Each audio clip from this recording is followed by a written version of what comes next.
മൂന്നാം സ്ഥലം, ഈശോ മിശിഹ ഒന്നാം പ്രാവശ്യം വീഴുന്നു.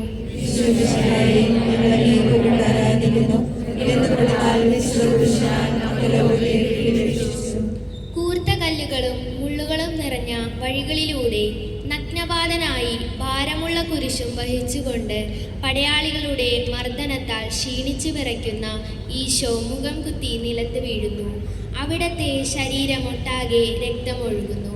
പട്ടാളക്കാരുടെയും യൂതന്മാരുടെയും പരിഹാസത്തിലും മർദ്ദനത്തിലും എല്ലാം സഹിച്ചുകൊണ്ട് നമ്മുടെ ഭാരം ചുമന്ന മിശിഹായെ, മറ്റുള്ളവരുടെ മുന്നിൽ നിന്ദിക്കപ്പെടുമ്പോഴും അപമാനിക്കപ്പെടുമ്പോഴും ആടുകളെ പോലെ ഞാൻ വഴിതെറ്റിപ്പോകുമ്പോഴും അങ്ങയുടെ സഹനവും ഭാരം ചുമന്നുകൊണ്ടുള്ള അങ്ങയുടെ മനുഷ്യമക്കളോടുള്ള സ്നേഹവും അവിടുന്ന് പ്രകടമാക്കിയല്ലോ.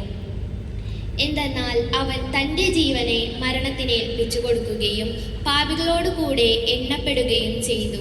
എന്നിട്ടും അനേകരുടെ പാപഭാരം അവൻ പേറി അതിക്രമങ്ങൾക്ക് വേണ്ടി മാധ്യസ്ഥം വഹിച്ചു.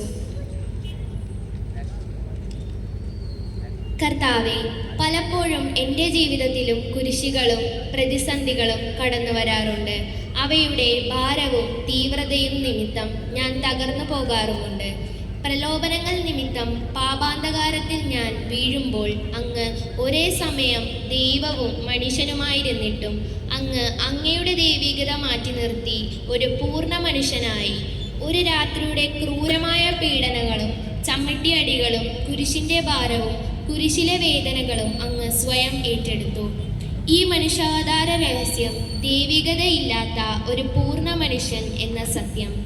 ആ കുരിശിലേക്ക് നോക്കി ഒരു ധൂർത്തപുത്രനെ പോലെ മടങ്ങി വരാൻ, അന്ധകാരത്തിൽ നിന്നും പ്രകാശത്തിലേക്ക് വരാൻ അങ്ങ് എന്നെയും സഹായിക്കണമേ. ഞങ്ങളുടെ പാപങ്ങൾ നിമിത്തം ബലഹീനനായ നിലത്ത് വീണ ഈശോയെ, പിതാവിനോടും പരിശുദ്ധാത്മാവിനോടൊപ്പം സ്തുതിയും പുകഴ്ചയും ആരാധനയും എന്നും എന്നേക്കും ആമേൻ. സ്വർഗസ്നായ ഞങ്ങളുടെ പിതാവേ, അങ്ങയുടെ നാമം പൂജിതമാകണമേ. അങ്ങയുടെ രാജ്യം വരണമേ. അങ്ങയുടെ തിരുമനസ് സ്വർഗത്തിലെ പോലെ ഭൂമിയിലുമാകണമേ.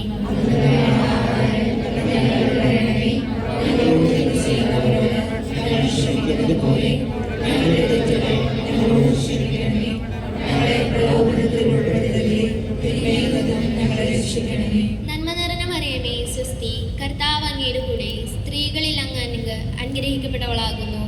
അങ്ങയുടെ ഉദരത്തിൻ ഫലമായി ഈശോ അനുഗ്രഹിക്കപ്പെട്ടവനാകുന്നു.